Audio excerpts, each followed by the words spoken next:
ہر ایک کی اپنے مستقل حکومت ہے، اور اس کے آس پاس مشرقین کی حکومتیں تھیں، وہ مضبوط تھیں، وہ طاقتور تھیں۔ اگر یہ بھی سب مل کر کے ایک حکومت بناتے تو ان کے بعد بھی ایک طاقت ہوتی، کسی کی ہمت نہ ہوتی ان پر نظر اٹھائے، لیکن ان کی الگ الگ حکومتیں ہیں۔ اب یہ قریب کے جو مشرق حکمران تھے ان سے ان لوگوں نے دوستیاں بھی شروع کر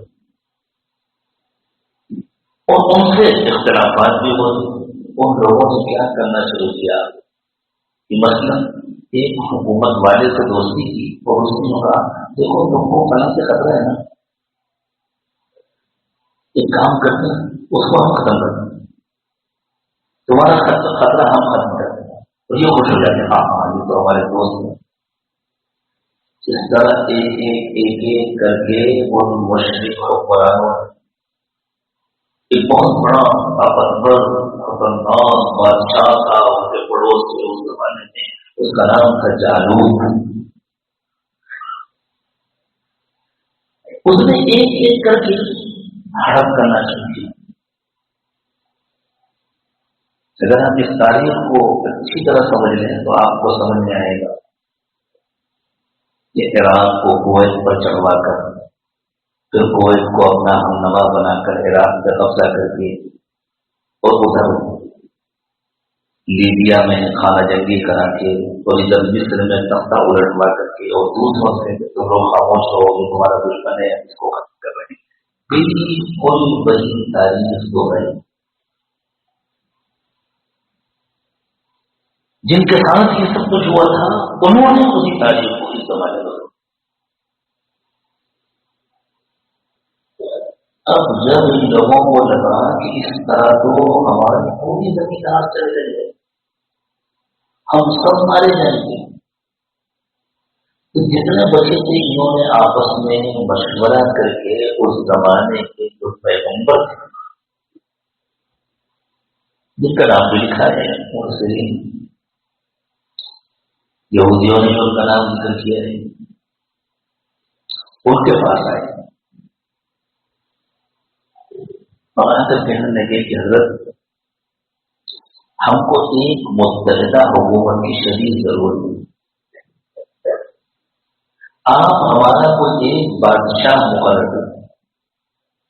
یہ جتنے آئے تھے ان میں سے ہر ایک کو یہ امید تھی کہ میرا ہی نام لیا جائے گا، میرے سے کون اس قابل ہو، بس میں ہی بادشاہ بنوں، میرے اندر یہ خوبی ہے، میرے اندر یہ ہنر ہے، میرے اندر یہ صلاحیت ہے۔ پیغمبر نے کہا ٹھیک ہے، میں اللہ سے دعا کروں گا اور اللہ کے حکم کا انتظار کروں گا۔ پیغمبر اپنی طرف سے تو کوئی فیصلہ کرتے نہیں، وہ تو اللہ کے حکم کے مطابق فیصلہ کرتے، میں انتظار کروں گا، اللہ تعالیٰ کی طرف سے جو حکم آئے گا وہ میں تم لوگوں کو کرتے۔ چلیے اور پیغمبر نے علیہ السلام جو وقت دیا تھا اس وقت جو واپس آئے تو انہوں نے کہا کہ دیکھو اللہ تعالیٰ نے طالوت کو تمہارا بادشاہ بنایا، یہ جو 12 حکمراں ہیں نا ان میں سے کوئی نہیں تھا، طالوت ان میں سے نہیں تھا، کوئی عام آدمی تھا لیکن نیک تھے، متقی تھے، صاحب علم تھے اور ان سب سے زیادہ طاقتور تھے، اور جسم کی طاقت سے زیادہ اہمیت قلب کی طاقت۔ آپ دیکھیں دل کی طاقت کیسے ہوگی، ایک شخص نہایت محفوظ بند ٹینٹ کے اندر بیٹھا ہوا، اس کے پاس دنیا کا ہر قسم کا اعلیٰ سے اعلیٰ حفاظت کا سامان ہے، اور ایک دوسرا شخص جس کے پیر میں ڈھنگ کی چپل بھی نہیں، جس کے جسم پر کوئی قیمتی لباس بھی نہیں، وہ پیدل سامنے کھڑا ہوا ہے اور اس کی ٹینک پھوڑا ہے۔ طاقت کس کے پاس؟ یہ کون سی طاقت ہے؟ یہ جسم کی طاقت ہے۔ یہ کئی کئی وقت فاتح کرتا ہے، یہ کئی کئی دن مسلسل روزے رکھتا ہے، صرف چند کھجور اور پانی سے افطار کرتا ہے، ان کو آنا سے آنا غذائیں ملتی ہیں، آنا سے آنا دوائیں ملتی ہیں، لیکن یہ دل میں یہ طاقت ایمان کے ذریعے آتی ہے، تعلق مع اللہ کے ذریعے۔ تو تعلق عالم تھے، اللہ والے تھے، ان کے پاس ایمان کی بھی طاقت تھی اور اللہ نے جسم کی بھی طاقت عطا فرمائی، بہت سمجھدار تھا۔ پیغمبر نے کہا کہ اللہ تعالیٰ نے تعلق کو تمہارا بادشاہ بنا، اس حال میں جب دشمن سر پر مسلط ہے اور اس کا خطرہ ہے کہ دشمن ہم سب کو نکل جائے گا، انہوں نے شدید احتجاج کیا، تعلق کیسے بادشاہ ہو سکتا ہے؟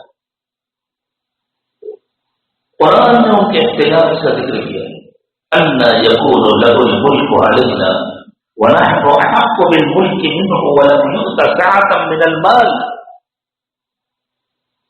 حضور معلوم ہمارا بادشاہ کیسے ہو سکتا ہے؟ ہمیں بادشاہ ہونا چاہیے، دل کے اندر کی بات نہیں، ہم اس سے زیادہ حقدار ہیں بادشاہ بننا، ہر سردار نے یہ بات اور تعلق کے بعد تو مال ہی نہیں۔ دشمن سے مقابلہ کرنے کے لیے مال کی بہت زیادہ ضرورت نہیں ہوتی، دیکھتے ہیں نا دنیا سب سے مالدار قوم کون ہے؟ ساری زمین کے سب سے مالدار لوگ اس قوم کے بعد اسے دنیا کے سب سے ضروری قوم نے گھٹنوں پر کھڑا گرا دیا۔ عالم میں عورت میں سب سے بڑی قوم دو ہے، سب سے بڑی فلسطینی بیچارے جن کا تو اپنا کوئی ملک بھی نہیں کچھ، لیکن ہماری سب سے بڑی، اور انہوں نے دنیا کے سب سے مالدار قوم کو گھٹنوں پر کھڑا رکھا۔ دولت کی بہت زیادہ اہمیت نہیں ہوتی، صحیح فیصلہ، ہمت، طاقت، جرأت، ایمان، تعلق مع اللہ، شوق شہادت، موت کی آنکھوں میں آنکھیں ڈالنے کی ہمت۔ تو ان لوگوں نے کہا کہ تعلق کیسے بادشاہ ہو سکتا ہے؟ قال ان اللہ اصطفاہ علیکم، انہوں نے کہا یہ انتخاب میرا نہیں ہے، اللہ کا ہے۔ طالوت کو بادشاہ، نبی نے کہا طالوت کو بادشاہ میں نے نہیں بنایا، اللہ نے بنایا۔ اور طالوت کو اللہ نے علم بھی دیا، یہ علم سے مراد علم نافع ہے، اور علم نافع عمل کے بغیر اور اخلاص کے بغیر نہیں ہوتا۔ یہاں علم سے مراد ظاہری باطنی دونوں علم ہے، جس کے نتیجے میں اللہ تعالیٰ ولایت کاملہ عطا فرماتا، اور اللہ تعالیٰ نے طالوت کو جسمانی طاقت بھی عطا۔ حضرت فرمایا واللہ یؤتی ملکہ من یشاء، اللہ جس کو چاہتے ہیں حکومت دیتے ہیں، اللہ کے فیصلوں میں کسی کو دخل نہیں ہے۔ واللہ واسع علیم، اللہ کی خزانے بہت بڑے، اللہ بہت علم ہوا ہے۔ یہ سب بیچارے مجبور تھے، اس سے زیادہ انکار کی پوزیشن میں نہیں تھے۔ پیغمبر کی ہدایت کے مطابق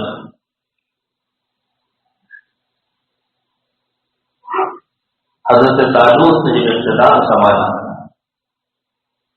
تو اللہ تعالیٰ نے یہ بتایا کہ پیغمبر نے لوگوں سے کہا کہ دیکھو طالوت کو اللہ نے بادشاہ بنایا ہے، اس کی ایک نشانی یہ ہے کہ اب تمہارے پاس تابوت سکینہ واپس آ جائے گا۔ ایک باکس تھا بنی اسرائیل کے پاس جس میں انبیاء کرام علیہ السلام کے کچھ مقدسات محفوظ تھے، ان کے تبرکات وہ رکھے ہوئے، اور اس کی برکت سے، ان تبرکات کی برکت سے ان کو اللہ کی مدد ملتی تھی۔ اس میں حضرت موسیٰ علیہ السلام کا ڈنڈا بھی تھا، حضرت یوسف علیہ السلام کا بھی تبرک تھا، دوسرے انبیاء کرام کے تبرکات۔ اس کا نام تھا تابوت سکینہ. اس زمانے میں بھی بیچارے یہودیوں کو تابوت سکینہ کی بہت تلاش ہے. سمجھتے تابوت سکینہ ملے گا تو دنیا پر ہماری حکومت قائم ہوگی. وہ جو مشرک بادشاہ تھا وہ تابوت سکینہ اٹھا لیتا اور اس کی وجہ سے ان میں بہت خوف پیدا ہو گیا تھا کہ تابوت سکینہ چلا گیا, پتہ کیا وہاں بچیں گے. تو پیغمبر نے کہا کہ طالوت کی حکومت کی نشانی یہ ہے کہ تابوت سکینہ واپس آ جائے اور اس سے اس کو اٹھا کر لیں. لوگوں نے دیکھا کہ ایک بیل گاڑی پر وہ تابوت رکھا ہوا ہے تو کوئی بیلوں کو ہانکنے والا نہیں ہے اور بیل خود بخود چلے آ رہے ہیں, وہ فرشتے لے کر کے آ رہے ہیں. ان کو بڑا اختیار. اب حضرت طالوت جب جالوت کے مقابلے کے لیے نکلے اپنی فوج کو لے کر, تو انہوں نے کہا کہ دیکھو میں بھیڑ کو لے کر جالوت کا مقابلہ نہیں کروں, تمہاری چھٹنی ہوگی اور چھٹنی میں نہیں کروں گا, چھٹنی اللہ کریں گے. اور کس طرح کریں گے اللہ تعالیٰ کہ شدید پیاس کی حالت میں تم کو ایک ندی پار کرنی ہوگی, پانی پینے کی اجازت نہیں.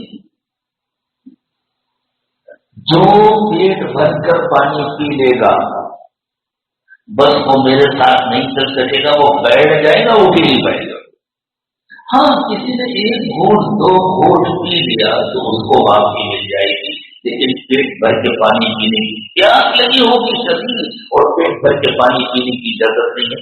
یہ اشارہ کیا اللہ تعالیٰ نے. جب ایسے موقع آتے ہیں تو اللہ تعالیٰ بھوک و پیاس کے حالات ڈال کر, شدت کے حالات ڈال کر کے امتحان دیتے ہیں اور چٹنی کرتے ہیں. جو اس امتحان میں کامیاب ہوتا ہے اللہ اسی سے کام لیتے ہیں, باقی لوگوں کو اللہ کو بھی پیچھے کر دیتے ہیں. اسے آپ دیکھ لیجیے جن کے گھروں سے اس سے زیادہ کھانا پھینکا جاتا ہے جتنا ہمارے گھروں میں کھایا جاتا ہے. فلسطین کے نوجوان کی جو حکومتیں ہیں جو گویا پیٹرول کے سمندر پر ہیں, ان کے یہاں جتنا کھانا پھینکا جاتا ہے بیچارے غریب فلسطینیوں یمنیوں کو اتنا کھانے کے لیے نہیں دیتا ہے. یہ اللہ تعالیٰ کی طرف سے چٹنی ہوتی ہے, لیکن پھر اللہ کس کا انتخاب کرتے ہیں, کس سے کام لیتے ہیں, کس کو چنتے ہیں, وہ بھی سامنے. فلما فصل طالوت بالجنود قال ان اللہ مبتلیکم بنہر. جب طالوت اپنی فوج لے کر روانہ ہوئے تو انہوں نے کہا بیچ میں ایک ندی آئے گی اور یہ تمہارے لیے اللہ کی طرف سے امتحان ہو. فمن شرب منه فليس مني, جو اس کا پانی پیے گا وہ میرے ساتھ نہیں چل سکے گا. ومن لم يطعمه فإنه مني, جو صبر کرے گا اللہ کا حکم نہیں ہے نہیں وہ میرے ساتھ چلے گا. الا من اغترف غرفة بيده, ہاں کسی نے ایک گھونٹ بھی لیا, صرف ایک گھونٹ ہاتھ سے یوں اٹھا کے تو اسے اجازت مل جائے گی بس. فشربوا منه الا قليلا منهم, تھوڑے ہی سے لوگ تھے جنہوں نے نہیں پیا, باقی سب نے پیا, سب کو روک دیے گئے. تم سب تم اس قابل نہیں ہو کیا دشمن کا مقابلہ کر سکو, اللہ کا حکم ہوا تم بیٹھو اپنے گھر, تم اپنے عیش قدوں میں رہو, تم تو کچھ پروگرام کرو, دنیا بھر کے ناچنے گانے والوں کو بلاؤ, ان کا پروگرام کرو, تم اسی قابل بچے ہو. تمہارے بس کا نہیں ہے کہ تم اللہ کا جھنڈا اٹھاؤ اور دشمنوں کا مقابلہ کرو. فلما جاوزه هو والذين آمنوا معه, جب طالوت صرف ایمان والوں کو لے کر, یعنی حقیقت میں جو ایمان والے, ایمان کا امتحان ہو گیا, جنہوں نے پانی نہیں کیا وہی ایمان والے, جو حقیقت میں ایمان والے تھے جب ان کو لے کر کے ندی پار کر گئے, وہ جو انہوں نے دیکھا ہم اتنے تھوڑے تھے اور جالوت کا لشکر اتنا بڑا, قالوا لا طاقة لنا اليوم بجالوت وجنوده, تو انہوں نے کہا آج ہم جالوت اور اس کی فوج کا مقابلہ تو نہیں کر پائے. اور الذین یظنون انہم ملاقو اللہ، تو جن لوگوں کو یقین تھا کہ اللہ کے پاس تو جانا ہی ہے، موت تو آنی ہی ہے، یہاں آئے یا اسپتال میں آئے یا گھر میں آئے، ہم کہیں بھی رہے، موت تو آنی ہی ہے. اور شہادت کی موت سے اچھی کوئی موت نہیں ہے. جو شہادت کی تمنا لے کر اپنے گھروں سے نکلے تھے، انہوں نے کہا کم من فئۃ قلیلۃ غلبت فئۃ کثیرۃ بإذن اللہ. کتنی مرتبہ اللہ انسانوں کو اپنی طاقت دکھا چکے ہیں. جب اللہ کا فیصلہ ہوا تو چھوٹی چھوٹی سی جماعتوں کو اللہ تعالیٰ نے بڑی بڑی فوجوں کے مقابلے میں کامیابی عطا. یہ ہے اللہ تعالیٰ کا وہ ابدی فیصلہ جس کو کچھ دنوں کے بعد اللہ انسانوں کو دکھاتے رہتے ہیں. ہم خوش نصیب ہیں کہ اللہ نے ہمیں بھی دکھایا. اللہ ہمیں بھی کامل ایمان نصیب فرما دے. اللہ موت کا خوف ہمارے دلوں سے نکال دے، دنیا کی محبت ہمارے دلوں سے نکال دے. اور اللہ نے اس پانی کے ذریعے آزما کر کے بتایا جب تک دنیا کی محبت دل سے نہیں نکلتی اور جب تک اللہ کی مرضی کے لیے دنیا چھوڑنے کی ہمت نہیں ہوتی، اس وقت تک یہ ہمت ہوتی ضرورت نہیں پیدا ہوتی. واللہ مع الصابرین، اور اللہ تو انہی کا ساتھ دیتے ہیں جو اللہ کے حکم پر جم کر کھڑے ہوتے ہیں. ولما برزوا لجالوت وجنوده، اب جب جالوت کے مقابلے میں یہ لوگ آئے، یہ بہت تھوڑے تھے، جالوت کی بہت بڑی فوج تھی، بہت اچھا اسلحہ تھا، بہت اچھا ساز و سامان تھا. قالوا ربنا افرغ علینا صبرا، تو ان لوگوں نے دعا کی پروردگار عالم ہمارے قدم جما دیجیے، ہمیں صبر عطا فرمائیے. صبر کا تعلق اندر سے، اللہ ہمارے دلوں کو بھی جما دیجیے. وثبت اقدامنا، اور ہمارے قدم بھی جما. وانصرنا علی القوم الکافرین، اور نافرمانوں کے مقابلے میں ہماری مدد کیجیے. فہزموہم بإذن اللہ، اتنے امتحان کے بعد، اتنی آزمائشوں کے بعد، اتنے حالات سے گزر کر جو اللہ کا حکم مان کر کے سامنے آتے ہیں، پھر اللہ تعالیٰ ان کو بڑی بڑی فوجوں کے مقابلے میں مدد و نصرت فرماتے ہیں، ان کو کامیابی عطا فرماتے ہیں. فہزموہم بإذن اللہ، تو اللہ تعالیٰ نے اپنے فیصلے سے جالوت کو شکست دی.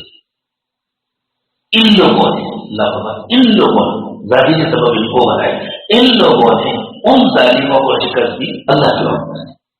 وقتل داؤد جالوت، یہاں حضرت داؤد علیہ السلام سامنے آئے. اب تک حضرت داؤد گمنام تھے، اب حضرت داؤد سامنے آئے. حضرت داؤد کا غیر معمولی کارنامہ، انہوں نے پتھر کو بند رکھ کر کے جو چڑھا کے مارا، اور وہ داؤد کا جالوت کی پیشانی پر جا کر اتنی زور سے لگا کہ اس کا سر پڑ گیا، اور بادشاہ جب مرا، جھنڈا گرا تو دشمنوں کے قدم اٹھتے روک پائے.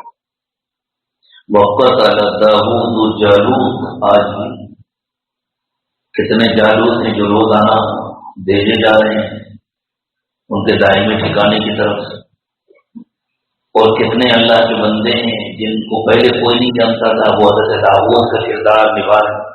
وآتاہ اللہ الملک والحکمہ، پھر بعد میں اللہ تعالیٰ نے حضرت داؤد کو حکومت بھی عطا فرمائی اور نبوت بھی عطا فرمائی. حکمت نبوت ہوگی.